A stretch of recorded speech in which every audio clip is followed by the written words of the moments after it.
are to really raise awareness of the most common juvenile epilepsy syndromes. The ones that are most common are juvenile myoclonic epilepsy and juvenile absence epilepsy. We want you to understand the natural history and comorbidities of these epilepsies, and then to just recognize the challenges of treating youth with these epilepsies. They really do pose an extra challenge. And I should say, feel free to ask questions as we're going through. That's just fine. So it's a relatively old study, but it's probably the most accurate that we have in terms of what's the actual prevalence of these disorders. So in the past, as we talked about, febrile seizures is the most common type of seizures that we see in children. So 4%, or about 1 in 20. I always say there's about one child in every classroom in America that has febrile seizures. Neonatal seizures, we see 4,000 cases. And then a single unprovoked seizure, 10,000. And then looking at epilepsies here. So we talked in the past at our last learning collaborative about childhood absence. So that's very, very common, 4,000. And then self-limited epilepsy of children, 3,000 children are seen in the US. And then juvenile myoclonic epilepsy, about half of that. And then we're going to, in future meetings, talk about some of the more encephalopathic types of epilepsy, infantile spasms, and Lennox-Gastaut syndrome. So let's start with a case for today. So a 14-year-old female with completely normal development had had what I call the no sleepover. So the night before had a sleepover. And while sitting at the computer the next day, developed tonic stiffening, followed by clonic activity or jerking of her limbs lasting 3 minutes, and she's taken to the emergency room. In the emergency room, she is awake, but tired. She has a headache, which is something we see really following any seizure. And she's very scared and embarrassed. Her parents arrive soon after and also are worried.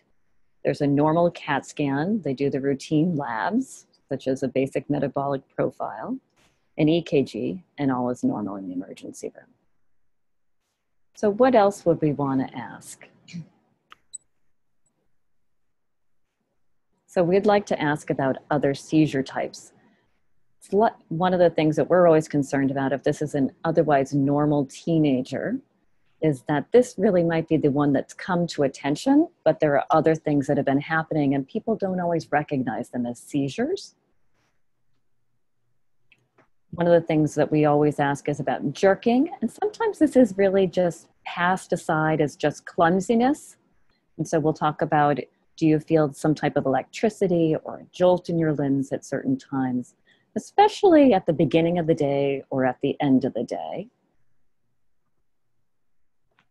The other thing that may bring these on is when people are tired or stressed or with flashing lights. I'll often ask, when you're driving down the road or you're on the train and light is flickering in through the windows, have you ever felt these jolts or jerks or sort of funny electrical feelings? The other thing we would ask about is steering spells. And for teenagers, the steering spells can be very, very subtle. And in just a few slides, we're going to show you an example of this on a video, and you'll see just how subtle they are. They're often just thought, well, person was inattentive or had a little daydreaming spell. And they also can be somewhat aware during these, which also makes it a little bit harder to recognize. We also ask about family history. The lack of a family history, however, does not mean that it is not one of these types of epilepsy. So you can have a negative family history and still go on to have one of these juvenile epilepsy syndromes. So should we order any testing? So an EEG, I think Dr. Jonas and I would say yes, yes, yes, yes, yes.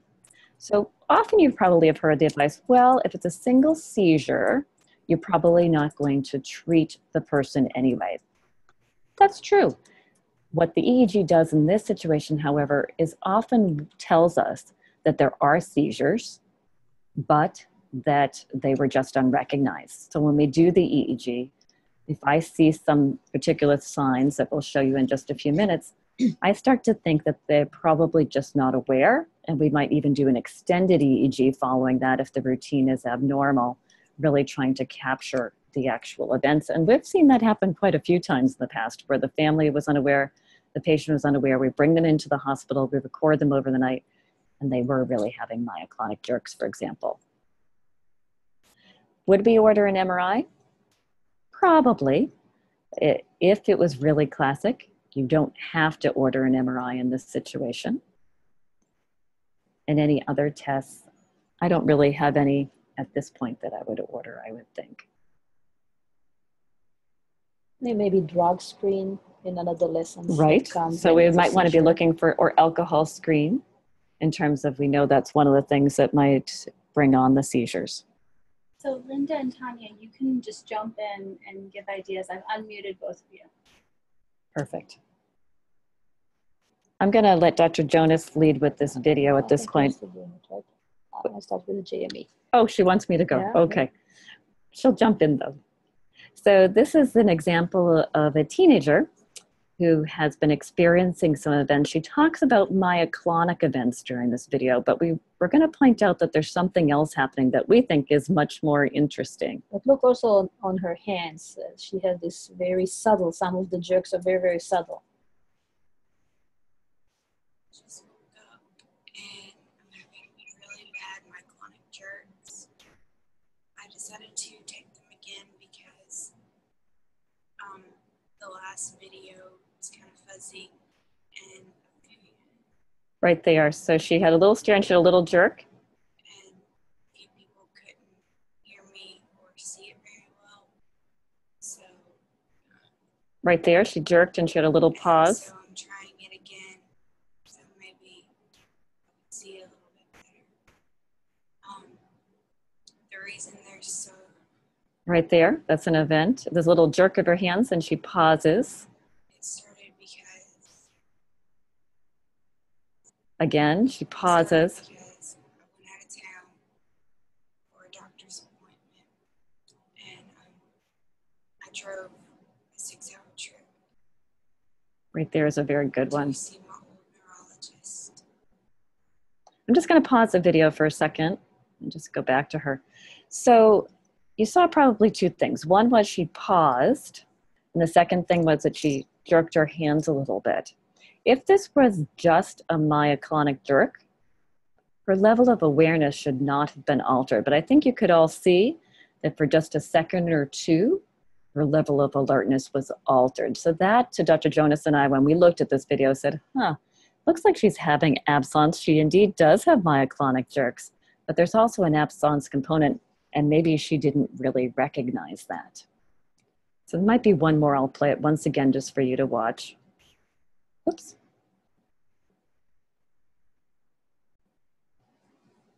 Oh, it's not going to play it. It didn't.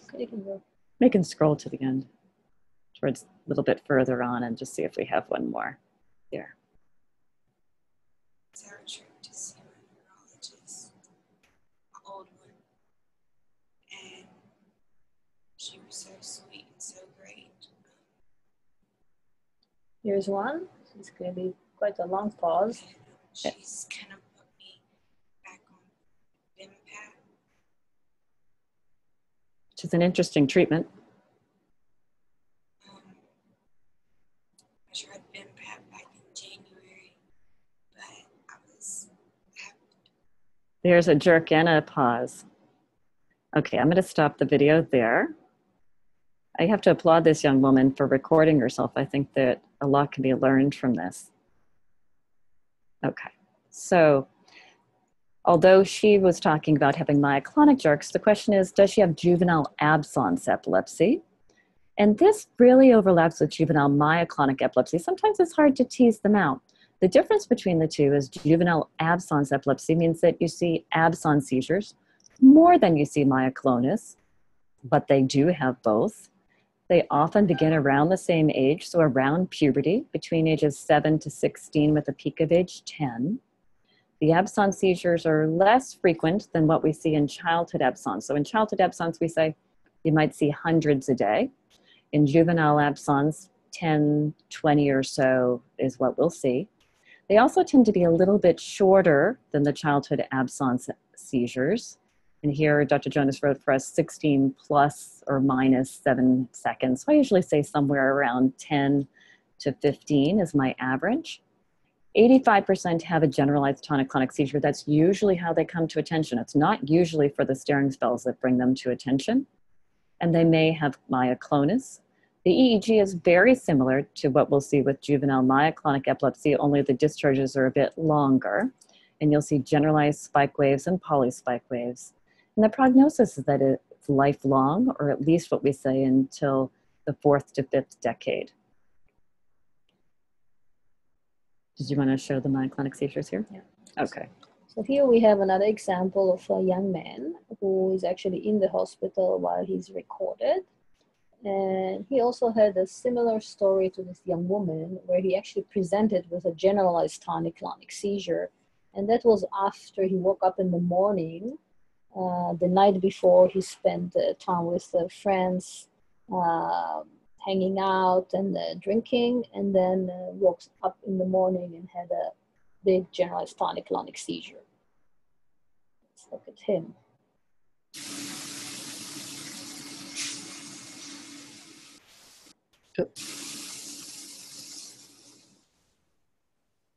So here we see some myoclonic jerks that maybe are a little bit more clear and a little bit more violent than the one that this young lady had. And this is a very typical picture where they happen when you wake up in the morning. So let's talk a little bit about juvenile myoclonic epilepsy. And like Dr. Douglas says, sometimes it might be not that easy to differentiate between the juvenile absence and the juvenile myoclonic epilepsy. The juvenile myoclonic epilepsy is the most common epileptic syndrome in the adolescent age. So it starts around puberty, usually between ages 10 to 12, but we can see it also earlier and also much later. I actually saw a case report of a man who started to have it for the first time when he was 60 years old. So that's kind of a little bit unusual. The prevalence is 1 in about 1,000 to 2,000. About a third will have a family history of epilepsy, usually the generalized epilepsies, but can be any epilepsy. Nowadays, it's considered to be a heterogeneous disorder, more of a spectrum, because there are some that do very well, and there are some who do less well. There's clearly some genetic tendency for this epilepsy. However, there's multiple genes that were implied, and there is not clear yet one gene that we can say that is responsible for this disorder. Typically, they will have 3 seizure types. All of them have to have the myoclonic or the jerking, and it usually involves the upper part of the body, so more arms and shoulder, can also be neck and some face. We have patients who also have it in the lower extremities, but it's rare. Up to 90% will have a generalized tonic-clonic seizure, and this usually will happen either when there's no compliance with medication or when they're very tired, sleep deprived, using alcohol, and so on. Then about 30% will have the absences. Interestingly, even though it's considered a generalized epilepsy, they can have also some focal features clinically, with more jerking on one side, but also electrographically on the EEG. And most of the seizures happen within an hour of waking up. The triggers are sleep deprivation, which is probably the strongest trigger that we see, alcohol, some flickering lights, some mental tasks, and stress. The EEG is quite similar to what we see in juvenile absence epilepsy with generalized spikes and polyspikes. However, they're much faster. We will see about 4 to 6 discharges in a second compared to about 3 to 4 in juvenile absence. The MRI usually is normal and we don't even have to do it, but recent studies show that there is actually evidence for both frontal lobe dysfunction and some thalamic cortical network dysfunction. And so volumetric studies show that there is actually decreased volume in the frontal lobe, and this patient do have issues with executive functioning and also other issues, especially with mood that might be related to some of these findings. Like I said, there's quite a few neuropsychiatric comorbidities. So most of these patients have normal cognition and do quite well, but there's quite high incidence of anxiety and of mood disorders, as well as ADHD and some learning difficulties. They respond quite well to treatment. However, about 15% are refractory. Another about 50% would have responded well if they would keep all the lifestyle modification, like sleeping enough and not drinking and so on. So some of them really depends on also on the patient. And the treatment is usually with a broad spectrum agent, so we cannot use medication like Tegretol or Trileptal that are narrow spectrum. They might make it actually worse. In the past, valproic acid probably was the number one medication that we used and still is considered the most effective one. However, because of the side effect profile, especially in females, none of us would nowadays start any patient, probably a female, on valproic acid. Probably the number one nowadays would be the levetiracetam or Keppra. Then lamotrigine can be also helpful, zonisamide or zonogram, clonazepam, lacosamide, and perampanel. So we have quite a few medications that we can use. It's usually a lifelong condition. However, about 10 to 15% will remit after the second decade, so by age 30 to 40. And recent papers say do not be afraid to try actually and decrease the medication if the patient is seizure-free around this age of 30 years. What you see here is the typical EEG that we see in juvenile myoclonic epilepsy. If I'll try to orient you, so these four higher lines here are the left hemisphere. Actually, all here are the left hemisphere, and all here are the right hemisphere. And each of the letters stands for a lobe. So we see all the lobes, frontal, temporal, occipital, central, and so on. And you see some kind of a mess, so which are called polyspikes. And we see that they involve both hemispheres, so they are kind of generalized. And you can't kind of see it well, but they're quite fast. And then they're followed by a wave. That's how a typical seizure actually might look like. So we'd expect, for example, to see a myoclonic jerk with that type Right. of a discharge. Exactly. So we don't really need many times to see the video. If we see that kind of a discharge, we can kind of anticipate and say, okay, this is how a myoclonic seizure would look like. This is not how a generalized tonic-clonic seizure would look like. And one of the interesting features of juvenile myoclonic epilepsy is what we call the reflex trait. So we have nowadays this notion of what we call reflex epilepsy. And reflex epilepsy are seizures that are triggered by something. So for instance, febrile seizures are seizures that are triggered by fever. We do not call it reflex epilepsy. But people who, let's say, read and by reading get a seizure or induce a seizure, this is called reflex epilepsy. And until recently, this reflex traits were not actually considered epilepsy, so we would not have them under the definition of epilepsy because they were provoked by some kind of activity. Nowadays, with the new definition, they are considered epilepsy, and we treat them as needed.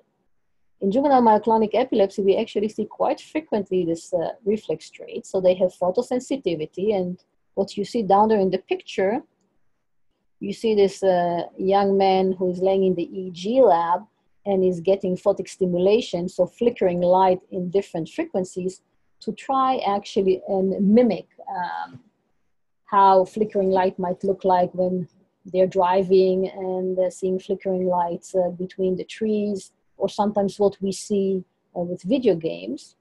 About 40% of patients with juvenile myoclonic epilepsy will have photosensitivity. Some papers suggest that if we would do it long enough and with even higher frequencies than what we use nowadays, we will get up to 90%. Then they have what we call eye closure sensitivity. So when a patient with juvenile myoclonic epilepsy closes their eyes, some of them may have a myoclonic jerks about 2 seconds after closing their eyes, as well as their eyeball kind of rolls up, which is kind of called eyelid myoclonia. Also, the eyelids might be kind of jerking or blinking.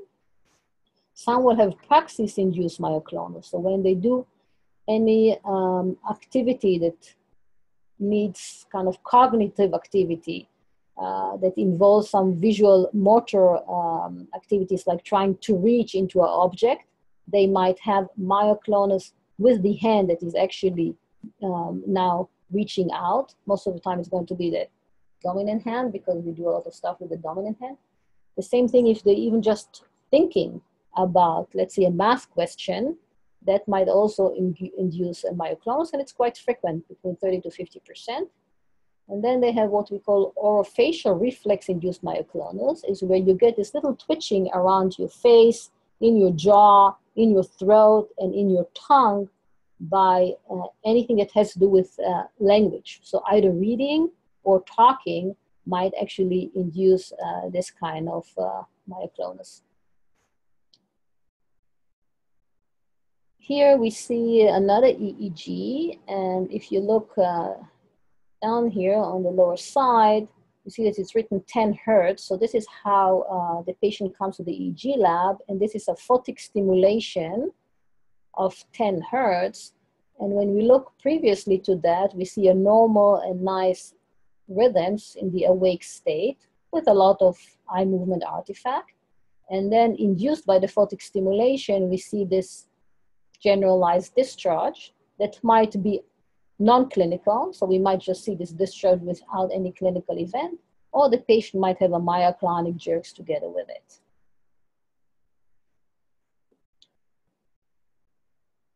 So what are the triggers that can bring out myoclonic seizures? Sometimes seizures at all. So sleep deprivation, probably number one. And remember the age of these kids. So they're often around high school when they're starting to study, they have sports, they're doing their homework at 10, 11, 12 at night, or they're going off to college is when it's starting to emerge. And so the timing is kind of bad that they should have this type of sensitivity.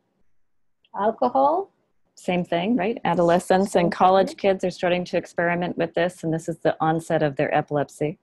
Bright light, going to dance in a disco, all the flickering lights. Or amusement parks. Amusement parks and video games, which is, I think, probably the one thing that parents are mostly concerned about, because our children nowadays use so much of technology involving this screens and video games. And I think the number one, even if the patient doesn't have juvenile myoclonic epilepsy, the parent is asking me, are they allowed to play video games? And it turns out that nowadays, most of actually the new TVs have screens that would eliminate the high risk of video games. And I usually do not limit patients to play video games, because I think for some of our patients, this is the most important thing in their life, is actually their video games. As long as it doesn't interfere with sleep. And as long as the seizure did not happen during right. The video games. Because sometimes, as Dr. Jonas talked about, they are very specific in terms of their unique sensitivity. And so I have one patient who has seizures only with a particular video game that happens to come from Japan. And it's thought that maybe some of these ones have different flash frequencies. And what's the TV type that's less likely to be a It's trigger? with the 120 hertz. Okay.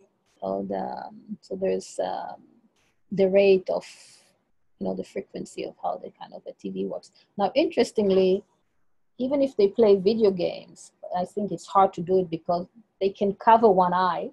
So if they would have like a pirate, an eye cover, that actually decreases by quite a lot the chances of getting a seizure from the video games.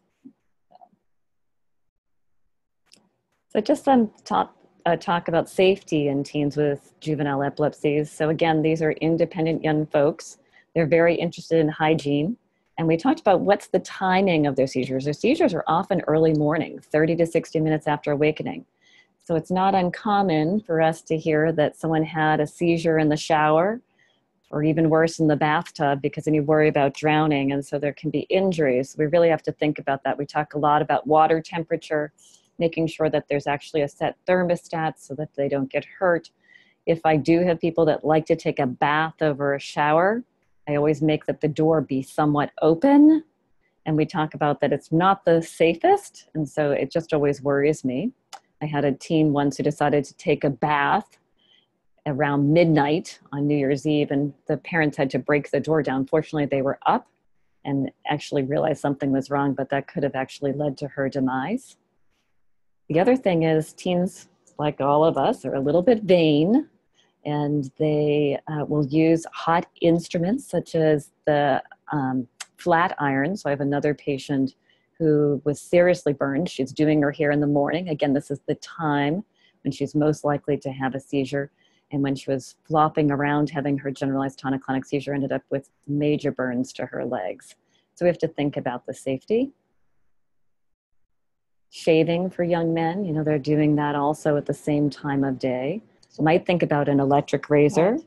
or some of these ones that you buy over the counter. They're not so unsafe. It's really hard to get to the blade. So fortunately, razors have gotten safer with time. Fires, so campfires. These are young people, and they're off at camp. I do have somebody, unfortunately, who was near a campfire all alone and fell into it. So think about the flickering flame. So I always tell people, absolutely you can go, but I want you to be a body's length away. And if they're going to roast marshmallows, they're going to do it with the longest stick possible.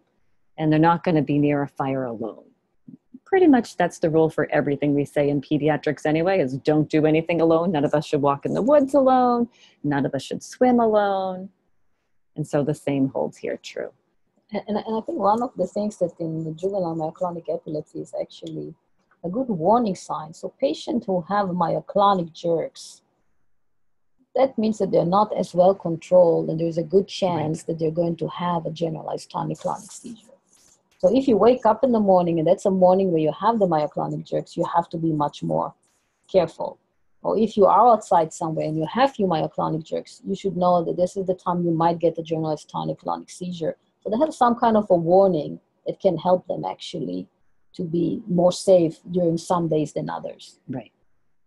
The other thing I think for our youth that are living in the city that I'd just like to point out is how dangerous the trains can be. So think about the visual stimulus that happens when a subway is pulling into a station or the train is pulling into the station. They may be boarding early in the morning to get to school. Again, this is a time they're more prone. There's flickering lights. I have a young woman who, when she's on the train and it's going down the tracks and the lights coming in through the windows, that can be a stimulus for her. So we just have to think about what's safe. Sometimes wearing protective glasses, just looking away as the train's pulling in, turning their body to one side, making sure that they're not standing at the very edge of the track. That's something that always worries me for everybody, but especially this would be a really dangerous situation if they're standing on the platform and could fall down into the tracks. So we'll probably talk about this together. We each have different experiences. When we're thinking about youth, we have to think about what's going on in their lives at the time and what else might be happening to them. Dr. Jonas talked about how they have often other comorbidities. Although their development is normal, it's not uncommon to hear that there may be comorbid attentional problems. She talked about how some of them on MRI may have decreased size of their frontal lobe. So attention and executive function can be a problem for them at school. There's often comorbid either anxiety or depression. And that's actually probably the thing that limits the most in terms of quality of life. Right. That really is the thing that is, for me, the thing that pushes me to treat the most. Right. And I think, again, just to bring out that really stimulants or SSRIs or the atypical antipsychotic are not contraindicated in patients with epilepsy. And this is things that we have to actually push psychiatrists to treat because they're afraid treating this patient who actually needs it most. Right, exactly. We have to think about what's happening in their lives at that moment, how that affects them in terms of seizures, and how it affects them in terms of just the impact on their life. So for me, seizure freedom is a real strong goal, and I know it is for Dr. Jonas. They need to be able to drive. Driving is a rite of passage almost. Perhaps it's a little bit less of an issue if you live in the city, but it's still an important issue. Going off to college, is this somebody who can live in a single room? Do they need to have a roommate? Are they going to live in an apartment? How are they getting back and forth to college? Do they have to drive? This has happened to me over and over where somebody has decided they're going to be a commuter, but now suddenly they had a new onset of epilepsy. They didn't plan on it. They applied to college. They got accepted to college. The plan was they were driving there. Now they can't get there. So huge, huge impact on their lives. We have to think about that. We have to think about what happens in college. We talked about it. Sleep deprivation, stress, crazy hours. Maybe they're drinking. Maybe they're doing some marijuana. The reports about marijuana on this particular type of epilepsy are unclear. Maybe it actually produces seizures. Maybe it helps. It's hard to know. And we have to think about how to keep them safe if they are going to do any amount of independent living. And then there's a whole nother host of issues we have to think about if this is a young woman. So one of the things that we pay a lot of attention to is contraception.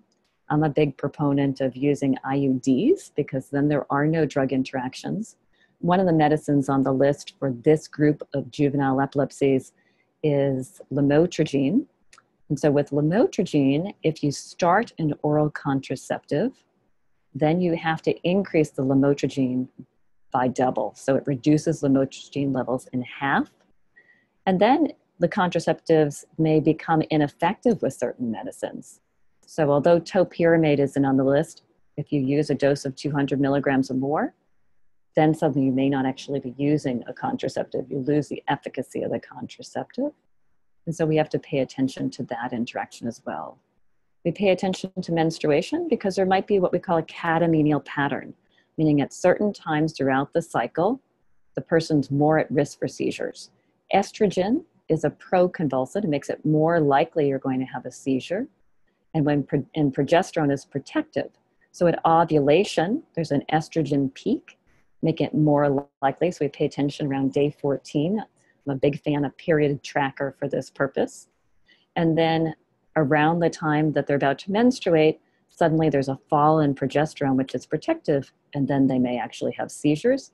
And then lastly, depending on what medicine, or even sometimes from their epilepsy alone, they may actually have anovulatory cycles, and that too can be a trigger for seizures. And in those instances, especially the ones that have seizures just before menstruation, we might actually add hormonal therapy to complement their traditional anticonvulsants. Or what we might do is give them a little booster dose of a seizure medicine around the time of ovulation, for example. We had a question about the use of folic acid. Yeah. Sure. I'm assuming that the question relates to decreasing the risk from a medicine like valproic acid. Is that what we're hearing? Well, I think that nowadays we tend to use folic acid in any girl of childbearing age. So in the moment that they become having their first period, we use folic acid because we know that traditionally some of the seizure medication can increase teratogenicity and the neural tube defects. However, just epilepsy by itself, even without being on these anti-epileptic drugs, has a little bit of a higher incidence of neural tube defect, and therefore we nowadays start any girl of childbearing age on folic acid. If we don't do it, you guys should do it. So and just to be clear, the dose is 4 to 5 milligrams per day. There used to be a lower range given of 1 to 4, but now the dose range is 4 to 5. And there's no evidence that it helps. It's really based on theory that we do so. But it is, it certainly is a concern. The other issue comes around pregnancy. So some of our medicines may be teratogenic. And so valproic acid has probably the worst reputation, but the others also can have some impact on the offspring. Sometimes I just, will bring this up is we're very, very afraid of valproic acid because of its associated teratogenicity, but we have to think also about the quality of life of this person too. So although we may not start on it, it doesn't mean we'll never use it. Sometimes some of these drugs that have the risk do have the most likelihood of putting that person into remission. And so it really comes down to informing the youth, letting them know that there is a risk with the medicine. But remember, if they go on to have multiple seizures during pregnancy, that's associated also with lots of risks. So we have to weigh them, and we have to have a very careful conversation with them. And that pregnancy should be planned. Yeah, we talk a lot about that. So that's why we're big on contraception. Big on contraception. And if we could have another talk another time, I think we're going to plan on talking about what do you do about medications? Do you lower them when somebody becomes pregnant? And that's another whole discussion, I think, at this point. And I think that one of the things that I actually encounter that is the most disturbing for the youth with epilepsy is how parents and physicians become overprotective. Mm-hmm. And the youth feels that they lose all their autonomy. And a lot of the work for us as providers and with the parents is to try and find compromises. So the youth has to understand that he has the epilepsy. It's his own disorder, but it doesn't have to define his life. They have maybe to do some adjustments, but if they do the right thing, they can have really full and fulfilled life. I have patients that moms makes them as a prisoner. They're not allowed to go anymore out. They have to be at 6 o'clock at home to take their medication. So a 21-year-old guy doesn't want to be at 6 o'clock at home to take his medication. Mom wakes him up at 5:30 before she goes to work. And so he doesn't have any more, any of his autonomy. And he really became very, very depressed. And it was mostly to work with mom, to work with me, to work with him together to find a way how we can make this kind of a really hard condition and chronic condition into something that they can live with it and live good. Makes me think that as I'm hearing you talk, Dr. Jonas, that we really should have one of these sessions on quality of life. And what are some of the tricks that maybe we've all learned, including the people that are joining us in from the health centers, about what can we do to improve their quality of life despite the fact that they have epilepsy. So we should make that, I think, a talk. I think it's really, we're getting near the end of our hour. I do want to just quickly, from the providers that are on with us, get a little